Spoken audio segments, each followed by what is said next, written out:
Hi guys, welcome back to my channel. ಇವತ್ತು ಈ ವಿಡಿಯೋನ ನಾನು ಬೆಳಿಗ್ಗೆನೇ ಸ್ಟಾರ್ಟ್ ಮಾಡ್ತಿದ್ದೀನಿ. ಯಾಕಂದರೆ ನನ್ನ ಮಗನಿಗೆ ಸ್ವಲ್ಪ ಕೆಮ್ಮು ಮತ್ತು ಕಫ ಆಗಿದೆ.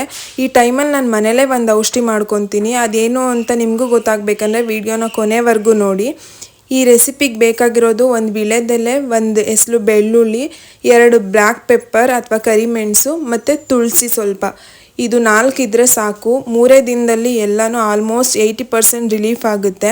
ಇದು ಬಂದು ನನಗೆ ನನ್ನ ಫ್ರೆಂಡ್ ಸಜೆಸ್ಟ್ ಮಾಡಿದ್ದು. ಅವನು ಹುಷಾರು ತಪ್ಪಿದಾಗೆಲ್ಲ ಯಾವಾಗಲೂ ನಾನು ಆ್ಯಂಟಿಬಯೋಟಿಕ್ಕೇ ಯೂಸ್ ಮಾಡ್ತಿದ್ದೆ. ಅವಳಿಂದ ನನಗೆ ಈ ರೆಸಿಪಿ ಗೊತ್ತಾಯಿತು. ಸೊ ಇದನ್ನ ಹೇಗೆ ಮಾಡೋದು ಅಂತ ಒಂದೊಂದೇ ನೋಡೋಣ. ಫಸ್ಟು ವೀಳ್ಯದೆಲೆ ಮತ್ತು ಒಂದು ಬೆಳ್ಳುಳ್ಳಿ, ಸ್ವಲ್ಪ ತುಳಸಿ, ನಾವೇನು ತೊಗೊಂಡಿರ್ತೀವಿ ಅದನ್ನು ಪೂರ್ತಿ ಹಾಕೋಬೇಕು, ಮತ್ತು 2 ಕರಿಮೆಣಸು. ಇದು 4ರಿಂದ ಏನು ಯೂಸ್ ಅಂದರೆ, ತುಳಸಿಯಿಂದ ನಮ್ಮ ಇಮ್ಯುನಿಟಿ ಬೂಸ್ಟ್ ಆಗುತ್ತೆ, ಮತ್ತು ವೀಳ್ಯದೆಲೆಯಿಂದ ನಮ್ಮ ಡೈಜೆಷನ್ ಚೆನ್ನಾಗಾಗುತ್ತೆ. ಅಂದರೆ ಮಕ್ಕಳಿಗೆ ಡೈಜೆಷನ್ ಪ್ರಾಬ್ಲಮ್ ನಮಗಿಂತ ಕಡಿಮೆ ಇರುತ್ತೆ, ಅದು ಚೆನ್ನಾಗಾಗುತ್ತೆ. ಬೆಳ್ಳುಳ್ಳಿಯಿಂದನೂ ಅಷ್ಟೇ ಇಮ್ಯುನಿಟಿ ಬೂಸ್ಟ್ ಆಗುತ್ತೆ, ಮತ್ತು ಪೆಪ್ಪರಿಂದನೂ ಅಷ್ಟೇ ಡೈಜೆಷನ್ ಚೆನ್ನಾಗಾಗುತ್ತೆ. ಸೊ ಇದನ್ನು ಚೆನ್ನಾಗಿ ಕುಟ್ಕೊಬೇಕು. ನಾನು ತೋರಿಸ್ತಿದ್ದೀನಲ್ಲ ಈ ಕನ್ಸಿಸ್ಟೆನ್ಸಿಲಿ ಕುಟ್ಕೊಬೇಕು. ಬೇಕಂದರೆ ಮಧ್ಯೆ ಸ್ವಲ್ಪ ನೀರು ಸೇರಿಸ್ಕೊಬೋದು. ಒಂದು ಸ್ವಲ್ಪ ನೀರು ಸೇರಿಸ್ಕೊಂಡ್ರೆ ಏನೂ ತೊಂದರೆ ಇಲ್ಲ. ನೀರು ಸೇರಿಸ್ಕೊಂಡು ಚೆನ್ನಾಗಿ ಕುಟ್ಕೊಳ್ಳಿ. ಅದನ್ನು ಕುಟ್ಕೊಂಡ್ಮೇಲೆ ಒಂದು ಬೌಲಿಗೆ ಅದರಲ್ಲಿಂದ ಏನು ರಸ ಬರುತ್ತೆ ಅದನ್ನು ಹಿಂಡ್ಕೊಳ್ಳಿ. ಅದು ಹಿಂಡ್ಕೊಂಡ್ಮೇಲೆ ಇನ್ನೂ ಸ್ವಲ್ಪ ಅದು ಕುಟ್ಟಿರೋದಿರುತ್ತಲ್ಲ ಅದಕ್ಕೆ ಇನ್ನೂ ಸ್ವಲ್ಪ ನೀರು ಸೇರಿಸ್ಕೊಂಡು ಅಟ್ಲೀಸ್ಟ್ 1 ಸ್ಪೂನ್ ಆದರೂ ಆಗಬೇಕದು. ಆ ಥರ ಕುಟ್ಕೊಂಡು ಆ ರಸ ಹಿಂಡ್ಕೊಳ್ಳಿ. ಇದನ್ನು ಆ್ಯಕ್ಚುಲಿ 1 ಇಯರ್ ಮೇಲೆ ಇರೋ ಮಕ್ಕಳಿಗೆ ಯೂಸ್ ಮಾಡಿದ್ರೆ ತುಂಬ ಒಳ್ಳೆಯದು. 1 ಇಯರ್ ಕೆಳಗಡೆ ಯೂಸ್ ಮಾಡೋಕ್ಕೆ ಹೋಗಬೇಡಿ. ನಾನು ಯಾವತ್ತೂ 1 ಇಯರ್ ಒಳಗಡೆ ಯೂಸ್ ಮಾಡಿಲ್ಲ. ಅವನಿಗೆ 1 ಇಯರ್ ಆದಮೇಲೆ ಇದನ್ನು ಯೂಸ್ ಮಾಡಿದ್ದು. ಮತ್ತು ಬೆಳಿಗ್ಗೆ ಟೈಮ್ ಎದ್ದೇಳ್ತಾರಲ್ಲ ಆ ಟೈಮಲ್ಲಿ ಇದನ್ನು ಹಾಕಿದಾಗ, ಅವ್ರೇನು ತಿನ್ನೋಕ್ಕೂ ಮುಂಚೆ ಹಾಕಿದಾಗ ತುಂಬ ಒಳ್ಳೆಯದು. ಅಟ್ಲೀಸ್ಟ್ ವಾಮಿಟ್ ಮಾಡ್ತಾರೆ, ಇಲ್ಲಾಂದರೆ ಒಳಗಡೆ ಹೋಗಿ ಲೂಸ್ ಮೋಷನ್ ಥರ ಆಗುತ್ತೆ, ಏನು ಪ್ರಾಬ್ಲಮ್ ಆಗಲ್ಲ. ನನ್ನ ಮಗ ಇವಾಗ ಮಲ್ಕೊಂಡಿದ್ದಾನೆ, ಇನ್ನೇನು ಎದ್ದೇಳ್ತಾನೆ. ಅವ್ನು ಎದ್ದೇಳೋಕ್ಕೂ ಮುಂಚೆ ಎಲ್ಲನೂ ರೆಡಿ ಮಾಡ್ಕೊಳ್ಳೋಣ ಅಂತ ರೆಡಿ ಮಾಡ್ಕೊತಿದ್ದೀನಿ. ಕೆಲವು ಮಕ್ಕಳು ಕುಡಿಯಲ್ಲ, ಇದನ್ನು ಹಠ ಮಾಡ್ತಾರೆ. ಆದ್ರೂ ಹಾಸ್ಪಿಟಲ್ ಮೆಡಿಸನ್ಗಿಂತ ಇದನ್ನು ಹಾಕಿದ್ರೆ ನನ್ನ ಎಕ್ಸ್ಪೀರಿಯನ್ಸ್ ಪ್ರಕಾರ ತುಂಬ ಒಳ್ಳೆಯದು. ನನಗಿದು ವರ್ಕ್ ಆಗಿದೆ.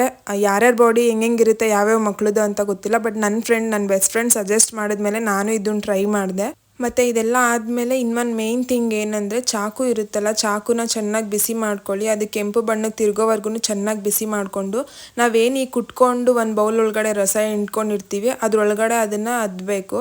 ಅದು ಅದ್ದಾಗ ಅದರಲ್ಲಿರೋ ಅಂಶ ಎಲ್ಲನೂ, ಅಂದರೆ ಬೇಡದೇ ಇರೋ ಅಂಶ ಎಲ್ಲನೂ ಚಾಕು ಹೀರ್ಕೊಳ್ಳುತ್ತೆ. ಆ ಚಾಕು ಅದ್ದಿದಾಗ ಒಳಗಡೆ ನಾವೇನು ರಸ ತೆಗ್ದಿರ್ತೀವಿ ಅದು ತುಂಬ ಬಿಸಿ ಆಗಿರುತ್ತೆ. ಸೊ ಸಡನ್ನಾಗಿ ಹಾಕಕ್ಕೆ ಹೋಗಬೇಡಿ ಮಕ್ಕಳಿಗೆ. ಸಡನ್ನಾಗಿ ಹಾಕಿದ್ರೆ ಅವ್ರಿಗೂ ಕೂಡ ಸುಡುತ್ತೆ, ಎಲ್ಲನೂ ಈಚೆ ಉಗಿದ್ಬಿಡ್ತಾರೆ. ಸ್ವಲ್ಪ ತಣ್ಣಗಾದ್ಮೇಲೆ ಒಂಚೂರು ಉಗುರು ಬೆಚ್ಚಗಿರೋದನ್ನ ನೋಡಿಕೊಂಡು ಆಮೇಲೆ ಆ ರಸನ ಹಾಕಿ. 1 ಸ್ಪೂನ್ ಆದರೆ ಸಾಕು, ಜಾಸ್ತಿನೂ ಹಾಕಕ್ಕೆ ಹೋಗಬೇಡಿ. 1 ಸ್ಪೂನ್ ಹಾಕಿದ್ರೆ ಕೆಲವು ಮಕ್ಕಳು ವಾಂತಿ ಮಾಡ್ತಾರೆ, ಇಲ್ಲಾಂದರೆ ಕೆಲವರಿಗೆ ಒಳಗಡೆ ಹೋಗಿ ಲೂಸ್ ಮೋಷನ್ ಆಗುತ್ತೆ. ನನ್ನ ಮಗನಿಗೆ ಲೂಸ್ ಮೋಷನ್ ಆಗುತ್ತೆ. ಸೊ ಆದಷ್ಟು ಮಕ್ಕಳು ಚಿಕ್ಕ ಪುಟ್ಟ ವಿಚಾರಕ್ಕೆಲ್ಲ ಹುಷಾರು ತಪ್ಪಿದಾಗ ಮನೆ ಮೆಡಿಸನಲ್ಲೇ ಸರಿ ಮಾಡ್ಕೊಳ್ಳೋಕೆ ಟ್ರೈ ಮಾಡಿ. ನಾನು ಕೂಡ ಅಷ್ಟೇ, ಅವನಿಗೆ ಚಿಕ್ಕದಾಗಿ ಕೆಮ್ಮು ನೆಗಡಿ ಈ ಥರ ಏನಾದ್ರು ಬಂದರೆ ಮನೆ ಮೆಡಿಸನಲ್ಲೇ ಸರಿ ಮಾಡೋಕ್ಕೆ ಟ್ರೈ ಮಾಡ್ತೀನಿ. ನನ್ನ ಮಗ ತುಂಬ ಸೆನ್ಸಿಟಿವ್ ಅವನ ಬಾಡಿ, ಯಾಕಂದರೆ ಅವನು ಹೊಟ್ಟೆ ಒಳಗಡೆ ಇದ್ದಾಗಿಂದನೂ ಮೆಡಿಸನಲ್ಲೇ ಬೆಳೆದಿದ್ದಾನೆ. ಸ್ವಲ್ಪ ವೇರಿಯೇಷನ್ ಆದ್ರೂ ಬೇಗ ಹುಷಾರು ತಪ್ಪಿಬಿಡ್ತಾನೆ. ನಾವೆಷ್ಟು ಹೆಲ್ದಿ ಫುಡ್ ಕೊಡ್ತೀವೋ ಅವ್ರು ಅಷ್ಟೇ ಆರೋಗ್ಯವಾಗಿರ್ತಾರೆ. Main thing ಊಟದಲ್ಲಿರೋದು. ನಾವು ಕೂಡ ಅಷ್ಟೇ ಒಳ್ಳೆ ಊಟ ತಿನ್ನಬೇಕು, ಮಕ್ಳಿಗೂ ಒಳ್ಳೆ ಊಟ ಕೊಡಬೇಕು. ಸೊ ಇಷ್ಟೇ ಈ ರೆಸಿಪಿ. ಈ ವಿಡಿಯೋ ಇಷ್ಟ ಆದರೆ ದಯವಿಟ್ಟು ಸಬ್ಸ್ಕ್ರೈಬ್ ಮಾಡಿ, ಶೇರ್ ಮಾಡಿ, ಲೈಕ್ ಮಾಡಿ. ಈ ರೆಸಿಪಿ ನಿಮಗೂ ಯೂಸ್ ಆಗುತ್ತೆ. ನಿಮ್ಮ ಮಕ್ಳಿಗೋ ಅಥವಾ ನಿಮ್ಮ ಅಕ್ಕನ ಮಕ್ಳಿಗೋ ನಿಮ್ಮ ತಂಗಿ ಮಕ್ಳಿಗೋ ಯಾರಿಗಾದರೂ ಯೂಸ್ ಆಗಂಗಿದ್ರೆ ದಯವಿಟ್ಟು ಶೇರ್ ಮಾಡಿ.